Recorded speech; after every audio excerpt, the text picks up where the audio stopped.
एक गांव में एक आलसी आदमी रहता था। वह कुछ काम धाम नहीं करता था, बस दिन भर यूं ही सोचता रहता था कि कोई कुछ खाने को दे दे। एक दिन उसे खाने को कुछ नहीं मिला तो वह पास में ही एक अमरूद के बगीचे में जाकर अमरूद तोड़कर खाने लगा। इतने में बाग का मालिक वहां आ गया। बाग के मालिक ने उसे मारने के लिए दौड़ाया तो वह भागते भागते जंगल में चला गया और जंगल में उसकी नज़र एक लोमड़ी पर पड़ी जिसकी एक टांग टूटी हुई थी। लोमड़ी को देख आलसी आदमी सोचने लगा कि इस जंगली जानवरों से भरे जंगल में यह लोमड़ी बच कैसे गई।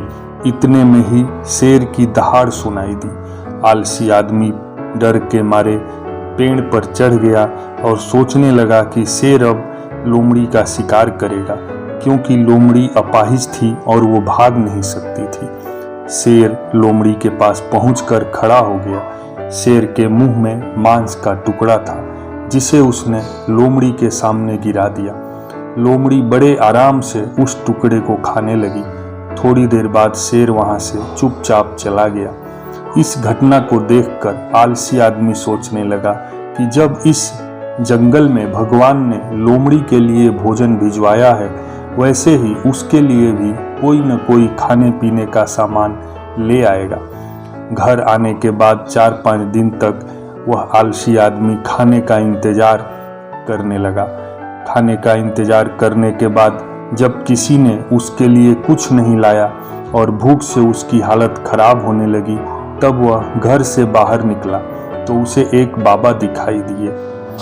आलसी आदमी उनके पास गया और जंगल में घटी घटना का जिक्र करते हुए बोला, बाबा जी, भगवान मेरे साथ ऐसा क्यों कर रहे हैं? उनके पास जानवरों के लिए भोजन का प्रबंध है लेकिन इंसानों के लिए नहीं है। बाबा जी ने उत्तर दिया, बेटा, ऐसी बात नहीं है। भगवान के पास सारे प्रबंध हैं तुम्हारे लिए भी, लेकिन बात यह है कि वह तुम्हें लोमड़ी नहीं शेर बनाना चाहते हैं। इस छोटी सी कहानी से हमें यह सीख मिलती है कि हम सबके भीतर असीम क्षमताएं और संभावनाएं मौजूद हैं, बस अपनी अज्ञानतावश हम उन्हें पहचान नहीं पाते और खुद को लाचार समझकर दूसरों की सहायता की प्रतीक्षा करते रहते हैं। स्वयं की क्षमता पहचानिए, आलस को छोड़िए और दूसरों की सहायता की प्रतीक्षा मत कीजिए। खुद इतने सक्षम बनिए कि आप दूसरों की सहायता कर सकें।